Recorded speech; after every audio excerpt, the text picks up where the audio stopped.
Okay, in this video we're talking about 3 arguments for dualism. These are far from being the only arguments from dualism, but we don't have all the time in the world, and these are 3 that I thought were interesting. The first one is from your book, The Argument from Qualia, and this has famously been developed by the contemporary philosopher Thomas Nagel, as well as Frank Jackson. You read articles from both of them from your book. Nagel's article, by the way, Thomas Nagel is quite different from Ernest Nagel, no relation as far as I know, and they have different worldviews. In any case, Nagel's article is a very famous one entitled, "What is it like to be a bat?" I mean, what a fantastic philosophy article title. And it's almost 50 years old now, but it continues to be to get a lot of attention. So here's how the argument goes. Bats, they hunt their prey through echolocation. They use sonar. Essentially, they send out sound waves that bounce off of bugs, and they're able to find bugs and eat them through sonar. Now, you don't have physical capacities to experience sonar. You can't do echolocation. Humans can't do that. Now, what humans can do is study the neurological system of bats. And in fact, scientists can and do that.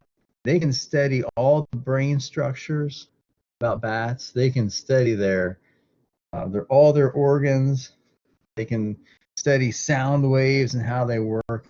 They can write textbooks and describe to you all the relevant physical facts about bats and how they use echolocation.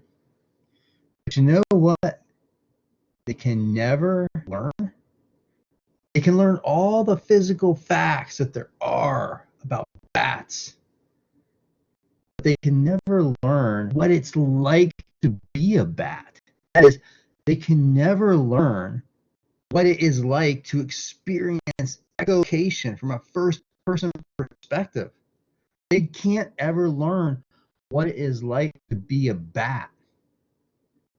Now, I do know what it's like to be a human and to have human experiences. So even if I haven't had your experiences, I know generally what it's like because, we're wired the same general way, but none of us knows what it's like to be a bat.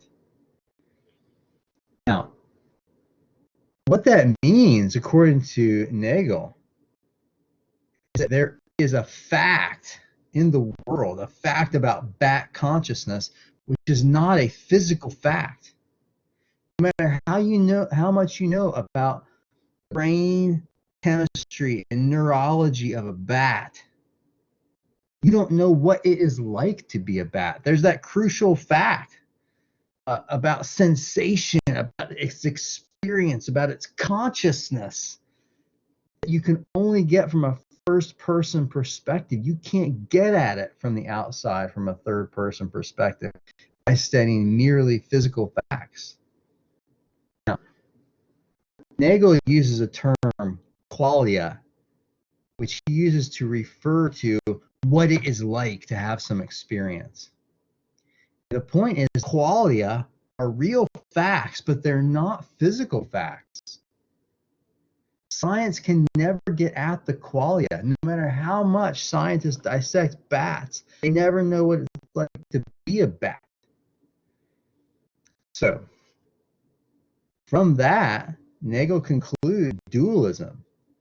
Here's how the argument goes. First one, if a fact is physical, it is accessible to science in principle.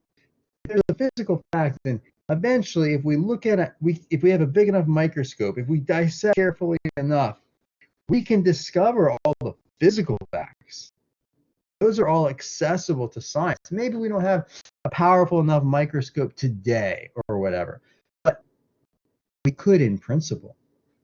However, that qualia, what it is like to be a bat, is a fact which is not accessible to science even in principle, no matter how big the microscope is, no matter how closely you dissect the bat.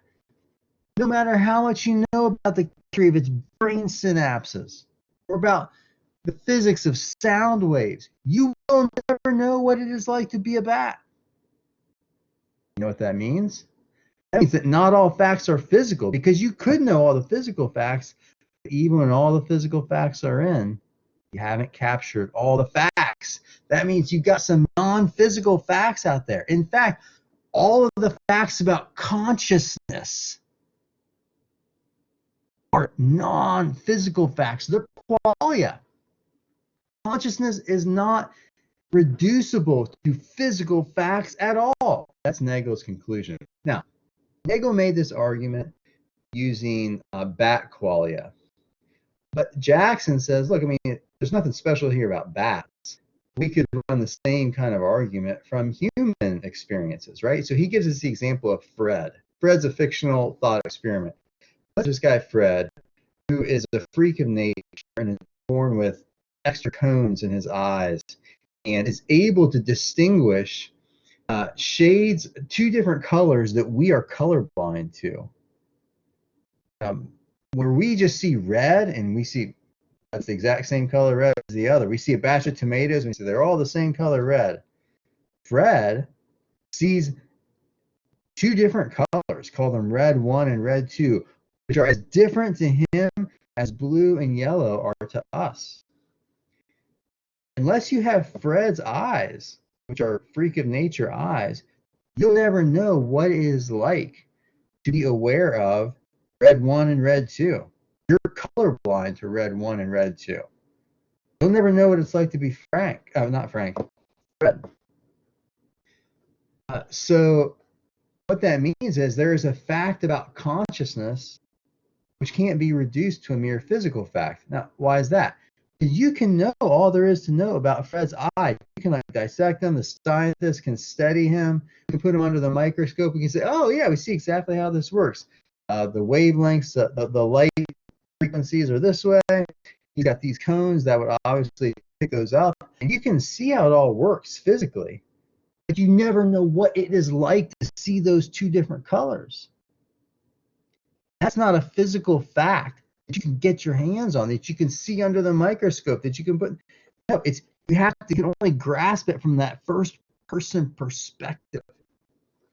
And the example of Mary, who lives all of her life in a black and white room, proves the same point. I won't go through the Mary example.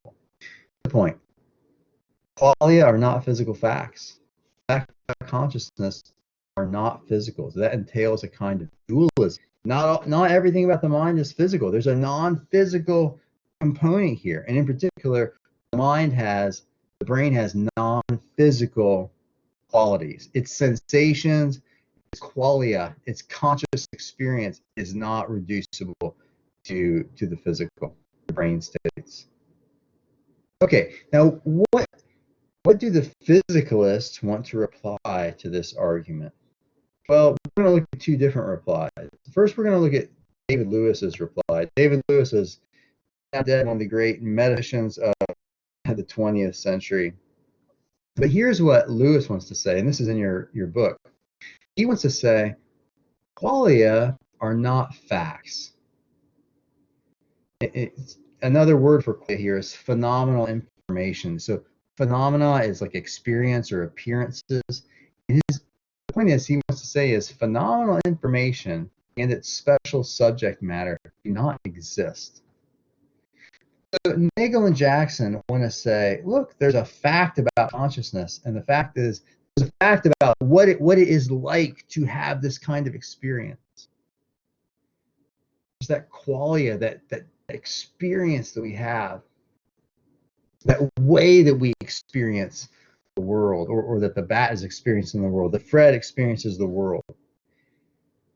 And what Lewis is saying is that what it is like to experience the world, the way in which you represent the world to yourself, is not a fact to be known, but it's an ability that you possess. Qualia, what it is like, is not a fact which you learn. Rather, it's the ability that you have to represent a fact to yourself in a certain way. So In other words, when the bat does echolocation, it has a certain kind of experience.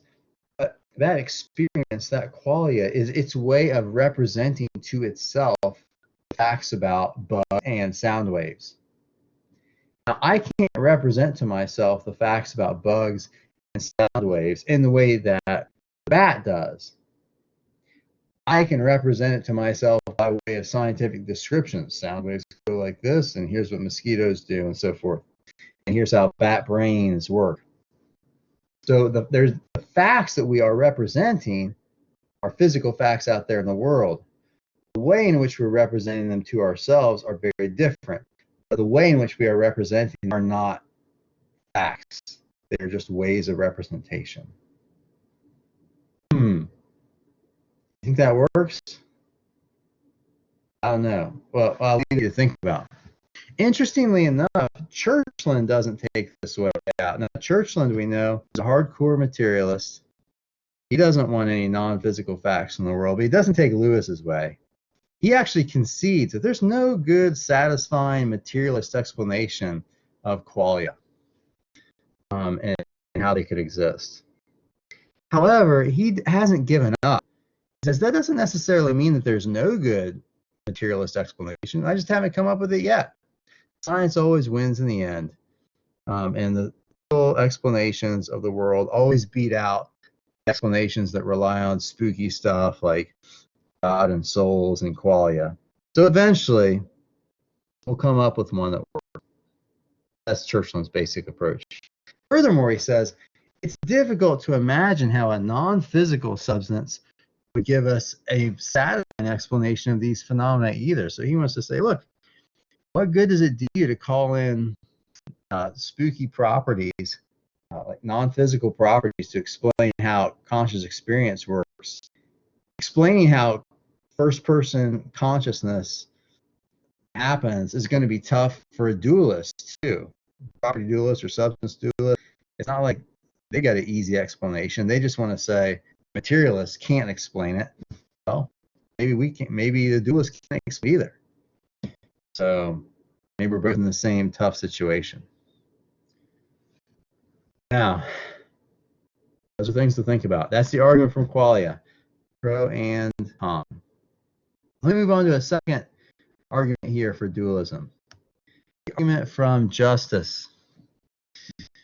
You don't see this much nowadays, but historical versions of this have been influential. I think there's more to it than you might think at first. Here's the first premise, and the first premise is the super controversial one. Here's the first premise. Everyone gets what they deserve eventually. In other words, if you do good stuff, you're going to get rewarded for that eventually. It's going to pay off for you. If you do bad stuff, you're eventually going to get what's coming to you. Now, why would anyone think that?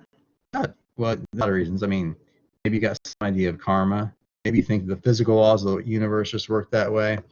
Maybe you believe in God who punishes people and rewards them. Whatever. But for whatever reason, let's say the first premise says everyone gets what they deserve eventually. Second premise says this. People don't always get what they deserve prior to death.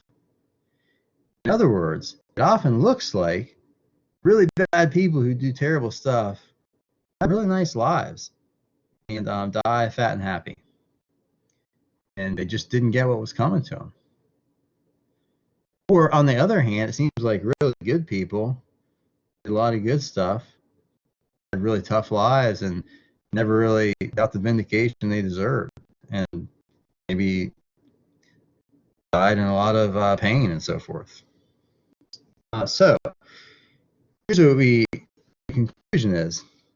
People, if everybody gets what they deserve eventually, people don't always get what they deserve before they die. It follows that people must get what they deserve after they die, after death. In other words, if everybody eventually gets what they deserve, there's got to be an afterlife. It's not happening here. Now, if materialism is true, then there is no afterlife and nobody gets what they deserve after death. But what that implies, though, is that physicalism must be false. People do get what they deserve. It's not happening here, so there must be an afterlife where all the scores get settled. Now, like I said, all this hinges on premise one. That's clearly one that's most controversial. Many people say, why in the world do we believe that people get what they deserve? Well, I'm giving you some possible reasons. But here's the thing. If you don't believe that everybody gets what they deserve, another big problem. Big question, anyway. Here's the question. Hold on. It is false. Oops, too far. Okay. If it is false, everyone eventually gets what they deserve, there's no good reason to be moral. Think about it. If there's no payoff for doing the right thing, and if people can and do get away with doing bad stuff, and you got no motivation, why would I do the right thing if it's not connected with any eventual payoff I'm going to get? If I don't get what I deserve, why be moral? There's no good reason. But you might think, whoa, hold your horses. I do think this. There is a good reason to be moral. Being moral is the rational thing to do. Well, if you're convinced that there is a good reason to be moral, then it must be true that everyone does get what they deserve eventually. Because if it wasn't true, there would be no good reason. But it is true. You ought to be moral. That's the rational thing. It's not just the right thing to do, it's the rational thing to do. It's what's going to eventually, there's a good motive for doing it. It's going to pay off for you somehow. Okay. Now, there's definitely ways to object to this part of the argument as well. You might object to the first premise. You might say, wait, I don't need some future further payoff for doing the right thing. Doing the right thing is just intrinsically worthwhile. I don't need some kind of further reward or threat to make it, to give me a reason to do it. It's its own reason for doing it. Okay, that's one possibility. And then there's the objection to premise two, and that is, look, maybe there just is no good reason to be moral. Maybe it doesn't make sense. Maybe it's not going to work out for you and there's no payoff for it. Maybe it's just like the world stinks and just learn to live with it. No good reason to be moral. That's kind of a tougher one to choke down. So here's the thing. It seems like this assumption that everybody eventually gets what they deserve is seriously tied in with our thinking about our moral lives. And so anyway, if you think that they are connected in a certain way, that might give you a reason to believe in afterlife and therefore in dualism. But maybe it all collapses. All right, and then let's go on to our third argument. The argument from personal identity. Now, argument is a segue into our next unit. We're going to spend the next week after this one talking about personal identity, which is its own problem. All right. So the first premise says this: if physicalism is true, then each person is just a hunk of physical matter. Okay. If physicalism is true, you don't have a non-physical component. You got no soul.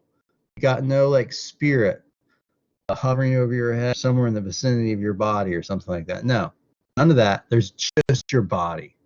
That's all you are. But here's the thing. A person is exactly the same hunk of matter that they were 10 minutes or 10 years ago. 10 minutes ago, probably some of my cells had, over the last 10 minutes, some of my body cells have probably like switched out. But over the past 10 years, probably all of my body cells have switched out. I think every 7 years, your entire body, all your cells are renewed and replaced, right? We're eating food, we're digesting it, it's getting made into body tissue and so forth. You're not the same hunk of matter that you were 10 years ago. Like, none of you is the same. Well, that means that if physicalism is true, then you're not the same same person you were 10 years ago or 10 minutes ago. Right? Because the physicalism is true. All you are is that hunk of matter, but all the matter in you has changed. Therefore, you're not the same person. Sure, you're running around with the same name you had 10 years ago, maybe, but really that's a lie. They ought to give you a new name every time your body changes at all, because you're a different person. You're not the same person. So, and you might think, whoa, Sasser, that's crazy. I am the same person. Remember my birthday party when I was 5 and so forth. I was there. It was me who did all those things. I am the same person, even if my body's changed. Okay. Then what you're telling me is you believe premise 4. That we are the same people that we were 10 minutes ago or 10 years ago. If that's true. We are the same people minutes ago, 10 years ago. Physicalism must be false, because physicalism seems to imply that we're not. So if physicalism has this crazy consequence, we're not the same people that we were 10 years ago, physicalism must be false.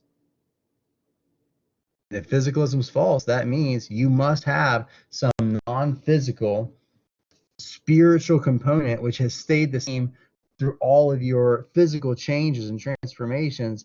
And therefore, it's because that non-physical component is the same that you are the same person. That's the real self. The real you is that soul or whatever. Your body just, it's switching stuff out all the time. It's not the same. But you are, because you are your soul. That's the idea. Something like that.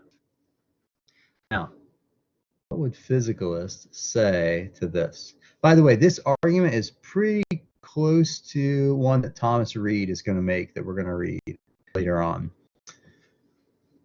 Here's one possible argument, one possible reply to this argument. This is just one possibility. Like I said, we're about to do a deep dive into personal identity. But here's what Peter Van Inwagen wants to say.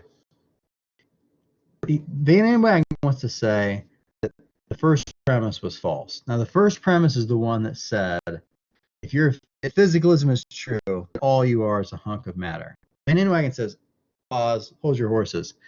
If physicalism is true, you're not just a hunk of matter.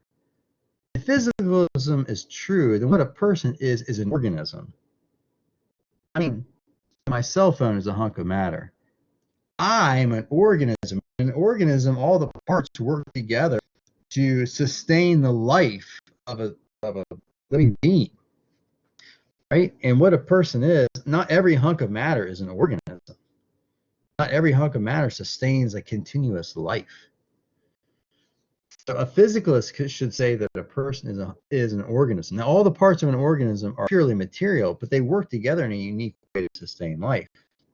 And here's what the crucial move, implication that has. Van Inwagen wants to say organisms, unlike other hunks of matter, organisms can change their physical parts and yet still remain the same organism. Right? Because they throw out an old part and they bring material in and replace it with a new one which fulfills the same function and sustains the same life. And because all the parts are continuously working together to sustain a continuous life, they count as one organism, one thing, even if the physical components are getting switched out all the time. So the acorn that you plant in the ground is the same organism as the oak tree that grows up, even though they look totally different and all the parts are different. Yet there's been, from the acorn to the oak tree, all the parts of this thing have worked together to sustain one continuous life. Organisms can change their parts but remain the same thing. A physicalist should take the same view of animals and should take the same view of human animals, right? Human beings are just bodies, but they are bodies that are organized to sustain life. They are organisms, and like other organisms, they can switch out their parts like you do, still remain the same living being, the same organism. No problem. Okay. That's one possible reply. Now, does this raise questions? Sure it does. I mean, is it really true that the acorn is the same organism as the oak tree? Or are the changes so radical that no, it's not the same organism? We can ask that about the acorn and the oak tree. We can ask it about you. Are you the same organism that was conceived in your mother's womb? Well, that's like your acorn phase. Are you the same thing? Same living being? There's been one continuous life. You might say yes, you might say no. Or you might say, I'm not sure. What are the conditions for identity for an organism? Or are organisms really different than other hunks of physical matter? So these are all lots of questions to which we will return to in different ways next week when we talk about personal identity. The interesting thing about this argument, though, is it connects um, this question about dualism with this other philosophical problem about personal identity. They are connected. It's cool to see the connections between all these. And we've already seen also there's also connections between what you make of the human person and how you think about our reasons for acting. You know, this business about is there any reward for acting right or wrong? How does what I am as a physical or immaterial being connect with my moral responsibility and my motives for how I live? That's also a question which we will return to in our discussion of personal identity. All right, that's enough.